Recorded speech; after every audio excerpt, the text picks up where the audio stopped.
Hello guys! Nandito na kami sa bahay. It's so mainit. Grabe. Si Papa sabi niya maliligo daw muna siya bago siya magluto. Ako hihimayin ko na itong talbos ng kamote, ilalaga, tapos prito na bangus, at saka nilaga din na na okra. Yummy. Yummy nurse. Sausaw sa patis at saka lemon. Wow. Pwede na. O kaya bagoong. Yummy. Tapos alam nyo guys, bumili kami ng ng bigas. Isang kabang bigas, yung yung buko pandan. Mabango siya, gusto ko. Tapos maputi, tapos malambot. Ang gustong-gusto ko sa sa bigas, yung malambot pag yung naluto na siya. Kahit na yung maghapon na siya na na naluto, malambot pa rin kahit hanggang kinabukasan. Yun ang gusto ko. Meron kasi yung mga bigas guys na mura nga siya, pero ang naman, kapag nailuto mo na, kapag bahaw na siya, wala na. Hindi na siya hindi na siya malambot. Kukunat na, makunat na, matigas pa. Muna si Papa, naligo muna. Madami ito eh. Pero kasi, di ba pag nalaga na itong kamote, talbos ng kamote, konti na lang. Kaya laga ko na ito lahat. Tapos yung ito, tangkay niya, tatanim namin dun sa bukid. Meron kami guys, may nakita ko kanina, tinapon daw ni Papa yun. Tumubo siya. Ganyan, ang haba na. Tapos ang dami na niyang suhi. Pero dadagdagan namin yun. Sa bagay yun, pwede na yun na ipantanim. Pero sayang kasi ito pag hindi na itanim. Diba? Buti lang na ani-anihin natin, kagaya ng dati. Kailangan mo ng talbos, wala kang pambili ng ulam, o magtalbos ka na lang dun sa bukid. Pwede na! Ay nako, looking forward na maayos namin yung bukid, magkaroon kami ng kubo-kubo. Tapos pagising siguro sa umaga, ang sarap naman ng pakiramdam. Yung bababa ka sa bahay, tapos mananalbos ka ng iluluto mo. Wow! Ay, sarap ng ganong buhay. Tapos sa tanghali, meron kang duyan, o kaya yung tumba-tumba. Ay, tapos doon ka magpapaantok. Tapos pag inaantok na antok ka na, lalakad ka, pupunta ka sa kwarto, may aircon. Hindi, joke lang. Napaka-presko doon. Kapag ganitong panahon, masarap tumira doon. Kasi malamig ang simoy ng hangin, lalo na sa umaga. Tapos masarap magluto doon ng ng arroz caldo. Tapos umuulan, tapos nakatingin ka doon sa fish pan. Hi? That's life. Yun ang masarap na buhay guys. Yun ang gusto ko. Sabi nila, dun mo daw mapapansin na tumatanda na ang isang tao kapag ang mga pangarap niya, tumira na lang sa bukid. Dun na lang manirahan. O diba? Yun daw ang mga sign na na matanda na. So ito yung bagong pitas. Meron din pala doon si Papa na pitas na okra. Tapos yung iba, bibigyan namin doon sa kaibigan namin. Yung nabili namin, inano na lang namin, binalik na lang namin para, ayan, meron kaming lalaga ngayon. Mamayang gabi yung iba, ipapaprito ko kay Papa pala. Ito, lalaga namin ito ngayon. Konti lang. Ayan. Mamayang gabi, pang prito naman yung iba. Sarap. Naghihiwa ako ng sitaw. Ganito lang yung hiwa ko. Tapos ilalaga ko kasabay nung nung patatas. Ilalaga ko, ulam nila Sky. Tapos lalagyan ko ng nilagang itlog. Yan ang ulam nila. Sitaw, patatas, at nilagang itlog. So, ito na guys yung patatas. Ganyan kaliliit yung hiwa. Tapos lagay ko na itong Yan.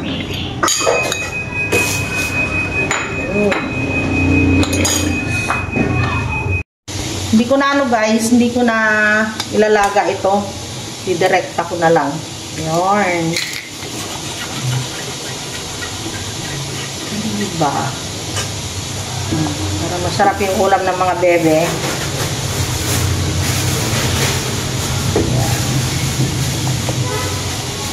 Wala itong asin. Basta ganyan lang siya. Palabutin ko pa ng kaunti yung ano, yung sitaw. Oh, Sky, tikman mo yon, masarap. Tingnan mo si Bella, nasarapan siya, love. Dali na, kain na kayo, kain na, kain na. May itlog yon, may patatas. Dali. Nagustuhan ni Bella, oh. Tignan nyo naman yung pinirito ko. Takot na takot ako. Hindi ko kasi nilagyan ng harina. Oh. Nagkalasog-lasog na. Ay, nakakauhaw. Grabe, guys. Alam niyo yung initin na ninyo dyan sa labas, oh. Sobrang, mainit. Tapos, alam niyo nung isang gabi, siyempre, naka-aircon kami ni Papa. Hindi naman namin namamalaya. Sobra daw, dito sa amin, sobra daw mapanas. 2 electric fan daw yung nakatutok sa mag-iina. Sa kaibigan namin yun. Kasi yung mga anak niya, sila? Magics. Laging may sipon, laging may ubo, kahit yung nanay. Laging may sipon, laging may ubo. Sobra daw kasing sobrang init sa gabi. Ay, buti na lang. Buti na lang, guys, talaga. Nakabili kami ng panibagong aircon namin. Kung hindi, magdudusa kami ni Papa. Saka hindi ko kaya. Nung nasira yung aircon namin dyan, yung ginawang turon, yung dinalot ng yero. Nung nasira yun, ay, ang hirap matulog sa gabi. At saka, ipinipilit pa rin namin na gamitin. Kasi nga, sobrang init. Ay.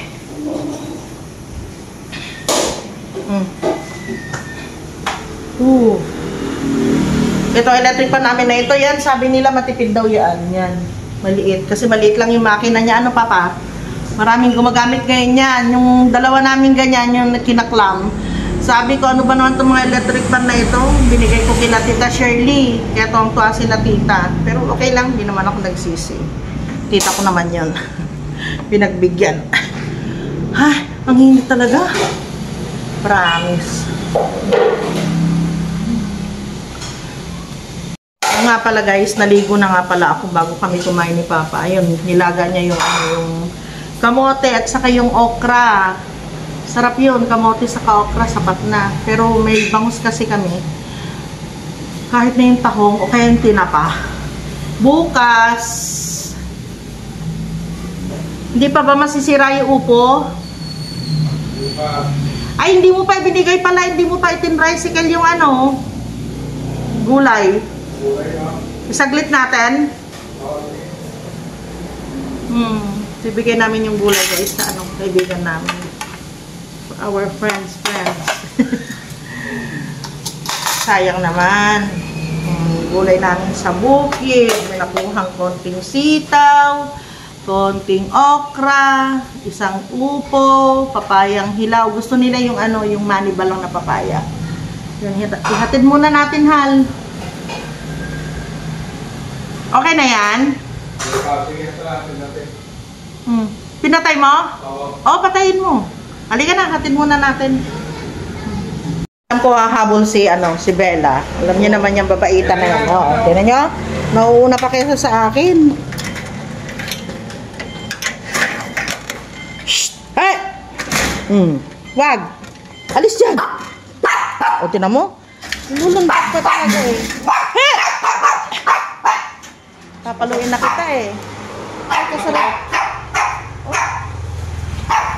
Kahit saglit tayo na yung magnanakaw. Saglit lang din yung pagtumirado. Ha? Talaga ikaw, makulit. Yan, punta na tayo. Yun, tinan mo. Responsible Pet Owners Act. Lagaang hayop itali. O, ikulong mo. O, di ba? Bakit ang daming ano?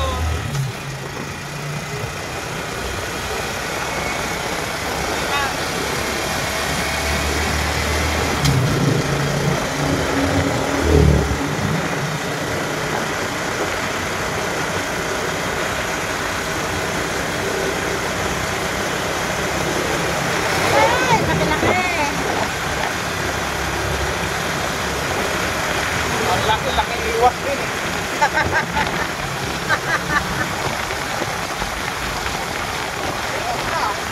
Oo delikado.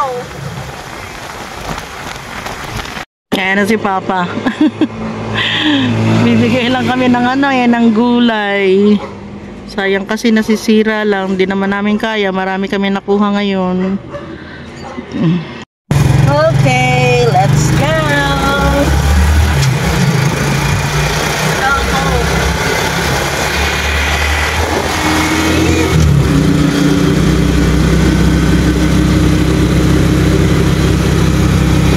Sabi, nakita nyo lang sana kung paano magwala si Bella.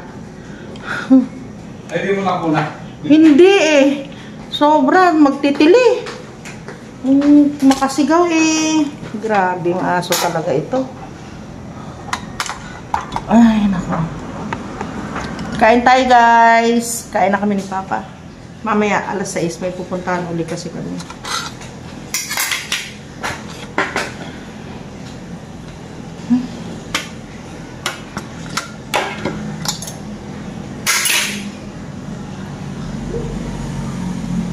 Inside.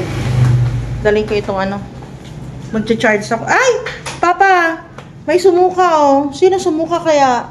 Si Sky. Halika na, Sky. Talaga naman itong batuta na ito. Sumuka siya.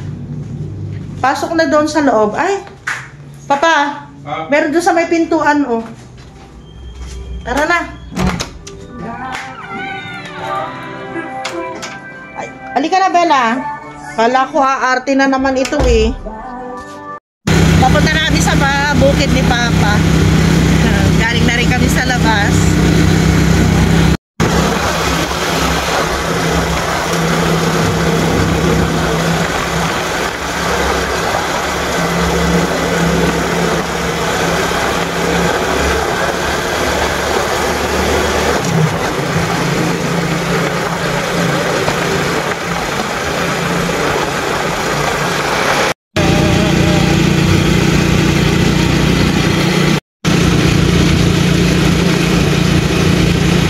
Dito kami sa bukid, meron nagkakabit ng aming tubig. Yan. Tapos na yata. Naikabit na, may tubig na kami. Ay, nako. Dito si Papa. Yun, inayos niya yung, tinignan niya yung nagkabit ng tubig namin. Nagpakabit na siya. Meron kami ditong may ginawa dito si Papa. Kasi noon, nung dyan kami kumukuha ng tubig sa kabila. Ayan, meron dito. Tapos meron din kaming doon. Meron kaming hose doon. Kaya bibili pa kami. Tapos dito, magkakabit kami dyan.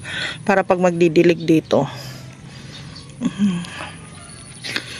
Yan, magkakabit kami dito ng tubig, ng tubo. Pero next week na lang yun. Yan, dyan. Tapos, doon magkakabit din kami. Para maalwan dito yung pagdidilig namin. Lalo na si Papa pag mag-isa lang siya. Ayun siya. Bilis lang nilang nagkabit ng tubig. Hindi na ako nagpunta doon kasi may tubig pa siya. Nakalubog yung paa nila. Hindi ako nag-video doon. Kasi mabutik. Ayan. Naman siya. Hindi siya mapak... Ano kinukuha mo dyan? Ha? Oo. Sige Yung mangga, tumaas na rin yung mangga.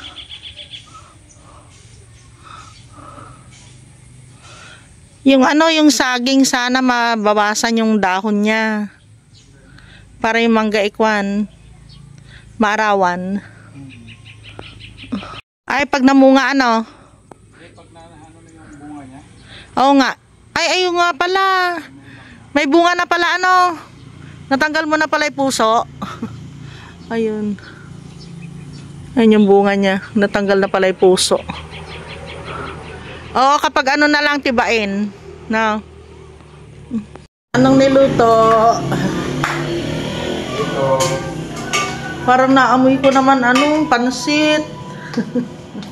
Wow, si Ramsa na. Bagay yun.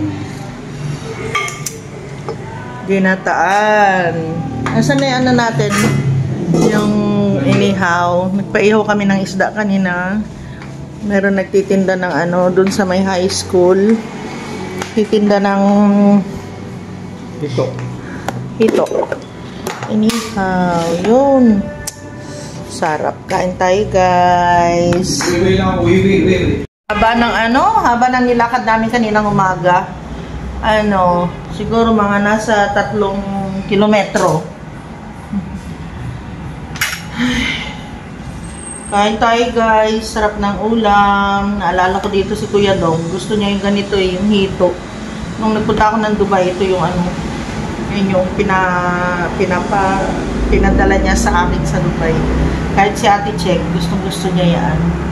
Kaya pagdating nila, sana magsipagbakasyon naman na kayo, mga Junakis.